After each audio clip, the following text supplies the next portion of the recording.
జై శ్రీరామ్. 500 సంవత్సరాల నాటి కళ ఈరోజు నిజంగా భారతావని ఎంత పులకించిపోయిందంటే ప్రతి ఒక్క హిందువు హృదయం కూడా ఎంత మైమరిచిపోయి రామ రామ రామ అనేటటువంటి శబ్దంతో గుండె కొట్టుకుంటుంది అనడంలో అతిశయోక్తి లేదు. ఆర్గానిక్ పద్ధతిలో మీ చర్మాన్ని తెల్లగా మార్చుకోవాలనుకుంటున్నారా? సంప్రదించండి డాక్టర్ మాధవిని. ఎంతోమంది ఈ రోజు కోసం ఎదురు చూశారు, ఎంతోమంది అసువులు బాశారు, ఎంతోమంది జరిపినటువంటి పోరాటాన్ని ఈరోజు రామ మందిరంగా మనకు అందించినటువంటి ఒకే ఒక్క యోగిని నిజంగా చెప్పాలి అనంటే మహాయోగి. అది ఎవరి వల్ల కాదు, సాధ్యం కాదు. కానీ దాన్ని సాధ్యమయ్యేటట్టు చేసినటువంటి మన ప్రధానమంత్రి మోడీ గారికి అయోధ్య రామ మందిర ప్రారంభోత్సవం సందర్భంగా మొట్టమొదటిగా ఆయనకి మనం కృతజ్ఞతలు చెప్పాల్సి తీరాలి.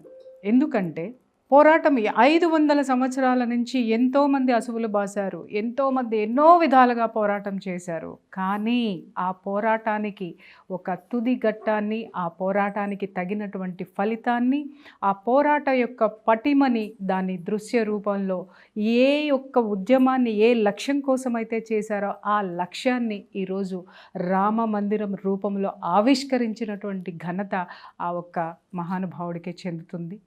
అలాగే ఈ రామ మందిరం కోసం ఇటుక ఇటుక ఇటుక పేరిస్తే ఒక మందిరం అయినట్టుగా ఎంతోమంది ఎన్నో విధాలుగా పోరాడారు. ఎందుకోసం పోరాడారు? దేనికోసం పోరాడారు? ఉనికి కోసం, హిందూ ధర్మాన్ని కాపాడటం కోసము, హిందుత్వ ఉనికి కోసం పోరాడినటువంటి ఎందరో యోధులందరికీ కూడా వారందరికీ ఈ సందర్భంగా చేతులెత్తి నమస్కరిస్తూ నా కృతజ్ఞతలు తెలుపుకుంటున్నాను.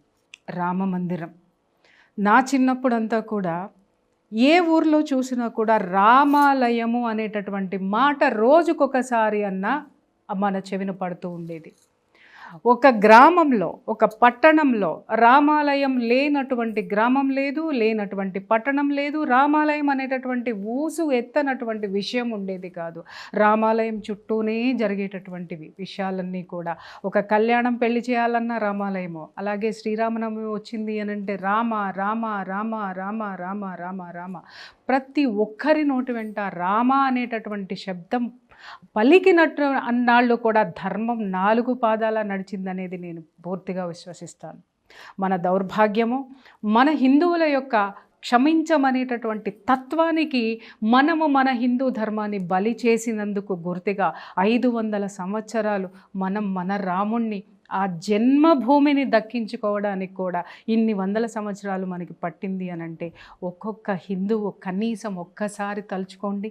మనం ఎక్కడున్నాం, మనం ఏం చేస్తున్నాం, దేనికోసం ఉన్నాం, ఏమి చెయ్యడానికి మనం ఉన్నాము అనేది ఒక్కసారి ఆలోచించాలి. రామ అనేటటువంటి 2 అక్షరాలు హనుమంతుణ్ణి చిరంజీవుణ్ణి చేశాయి. రామ అనేటటువంటి ఆ 2 అక్షరాల కోసము, ఆ రాముడు కోసం సేవ చేసినటువంటి ఉడుత ఏదైతే ఉందో అది ఆ ఇతిహాసంలోకి ప్రత్యేకమైనటువంటి చోటును సంపాదించుకుంది. అంటే ఆయనకి ఇంత సేవ చేస్తే ఒక్కొక్కరు ఎంత గొప్ప తత్వాన్ని, ఆ యొక్క స్థానాన్ని సంపాదించుకున్నారో. ఎప్పుడైతే ఆ రాముణ్ణి మర్చిపోయామో, ఎప్పుడైతే ఇజాల పేరుతోటి మన యొక్క హిందూ ధర్మాన్ని మర్చిపోయామో, ఎన్నో ఇజాలు మనకొచ్చి రామాయణం అంటేనే అదొక బూతు అనేటటువంటిది, ఎన్నో తత్వాలు. ఎంత అంటే వాల్మీకి రామాయణాన్ని తిప్పి మళ్ళీ తిరగరాసినటువంటి ఒక ఘనత ఒక మహిళది. తిరగరాసి దాంట్లో ఉన్నటువంటి ప్రతి అర్థాన్ని కూడా విపరీత అర్థాలకు తీసినటువంటి మహిళామణి ఈరోజు సిగ్గుతో తలదించుకో. ఎందుకనంటావేమో, మీరు ఎన్ని గొంతుకలు వచ్చినా, ఎన్ని విమర్శలు చేసినా హిందూ ధర్మం అనేది ఇంకా ఇంకా ఇంకా ఇంకా బ్రతికే ఉంటుంది, పురుడు పోసుకుంటూనే ఉంటుంది. ఈ విధంగా అయోధ్య మందిరం లాంటి బిడ్డల్ని కంటూనే ఉంటుంది. రామ అనే పదాన్ని చెరపడానికి ఎన్నో ప్రయత్నాలు, ఎన్నో ఇజాలు, ఎంతోమంది ప్రయత్నించారు. కానీ సాధించాం. ఈరోజు మన రాముణ్ణి సాధించుకున్నాం, మన జన్మభూమిని సాధించుకున్నాం. దేనికోసం? రాముడిలో ఉన్నటువంటి సుగుణాల కోసం. ఎందుకు రామ జన్మభూమి? ఇవాళ ఏ ఒక్క మనిషి చనిపోయినా, ఒక గాయకుడు చనిపోయినా, ఒక నటుడు చనిపోయినా, ఎవరు చనిపోయినా సొంత ఊరిలో ఒక విగ్రహం పెట్టాలి అనేటటువంటి ఒక దీన్ని మనం బయటికి తీస్తాము. అటువంటిది మనకి ఒక సన్మార్గాన్ని చూపించినటువంటి రాముడు ఎలాంటి రాముడు, ఆ రాముడు ఎలాంటి రాముడు, ఎన్ని విధాల ఆయనకు ఉన్నటువంటి సుగుణ సకల గుణాభిరాముడు. ఇవాళ దాన్ని మనము ఎవరైనా ఉన్నారా అలాంటి వెతకడానికి? ఎందుకు సకల గుణాభిరాముడు? బహుభార్యాత్వం ఉన్నప్పుడే ఒకే ఒక్క భార్య, పరాయి పురుషుడు భార్యను తీసుకొచ్చి ఏలుకుని ఆమె నా భార్య అని భార్య కోసం ఫైట్ చేసి మరి అక్కడి నుంచి భార్యని తిరిగి తెచ్చుకున్నటువంటి మహోన్నతమైనటువంటి వ్యక్తిత్వం ఉన్నటువంటి వ్యక్తి. అలాగే రాజ్యం కోసము రాజ్యంలో ఉన్నటువంటి మనుషుల కోసం, ప్రజాక్షేమం కోసం భార్యను సైతం వదులుకున్నటువంటి మహోన్నతమైనటువంటి వ్యక్తిత్వం ఉన్నటువంటి వ్యక్తి. ఒకటే మాట, ఒకటే బాణం.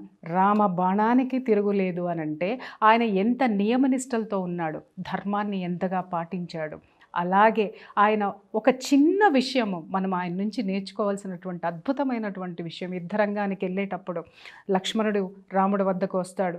రాముడి వద్దకు వచ్చి అడుగుతాడు, అన్నా నాకు యుద్ధ నీతిని చెప్పమంటే అప్పుడు ఆయన చెప్తాడు, ఇక్కడ కాదు, రావణాసురుడి దగ్గరికి వెళ్ళు, ఆయన పాదాలకి నమస్కరించి ఆయన దగ్గర నుంచి యుద్ధ నీతిని నేర్చుకొనిరా. ఎందుకంటే జ్ఞాని బ్రహ్మజ్ఞాని అని చెప్తాడు.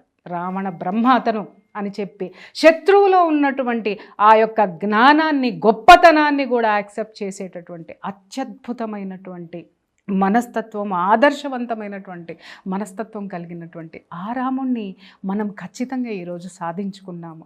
ఈ రాముడు ఇక నుంచి మన పిల్లలకి చెప్పండి, రామ కథ చెప్పండి, రామాలయం గురించి చెప్పండి, దాన్ని ఎలా సాధించుకున్నామో చెప్పండి. రాముడి బాటలో మనం నడిచే తీరాలి.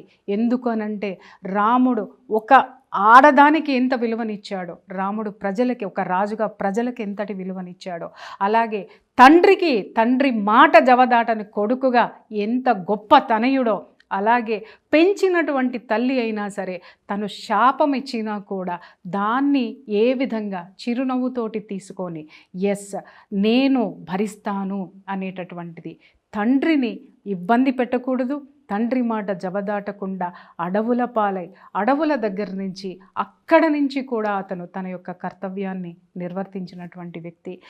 ఆ రోజు రాముడికి ఒక ఉడత సాయపడిందా, వానరులు సాయపడ్డారా, భల్లూకాలు సాయపడినాయా, పక్షులు కూడా జటాయువు సాయపడిందా? ఎంతోమంది సహాయపడ్డారు. ఎందుకోసము అంటే అంత గొప్ప ఆదర్శమూర్తి సకల గుణాభిరాముడు కాబట్టే జంతువు, పక్షులు, ప్రతి ఒక్క ప్రాణి ఆయన కోసం కష్టపడ్డాయి. ఈరోజు రామకథ మన ఇంట్లో వినపడాలి. ఈరోజు రామకథ మన బిడ్డకి చెప్పి తీరాలి. ప్రతి ఆడపిల్లకి రాముడి కథ చెప్పాలి. ఎందుకు అనంటే ఆ రాముడిలో ఉన్నటువంటి ఆ యొక్క తత్వం ఏదైతే ఉందో, తన జీవితంలో ఎలా నడుచుకోవాలి, తల్లిదండ్రుల పట్ల ఎలా బిహేవ్ చేయాలనేది ఆడపిల్ల నేర్చుకుంటుంది. అలాగే ఒక మగపిల్లవాడు భార్య పట్ల ఎంత గౌరవంగా ఉండాలి, భార్యని ఎంత ప్రేమించాలి, తల్లిదండ్రుల పట్ల ఎంత బాధ్యతగా ఉండాలి, తను ఉన్నటువంటి సమాజం పట్ల ఎంతటి బాధ్యత కలిగి ఉండాలి అనేటటువంటి తత్వాన్ని ప్రతి ఒక్క మగపిల్లవాడు కూడా నేర్చుకుంటాడు. కాబట్టి ఈ రోజు నుంచి మనం గర్వపడదాం, ఒక హిందువుగా గర్వపడదాం, జెండా ఎగరవేద్దాం, హిందూ జెండా ఎగరవేద్దాం.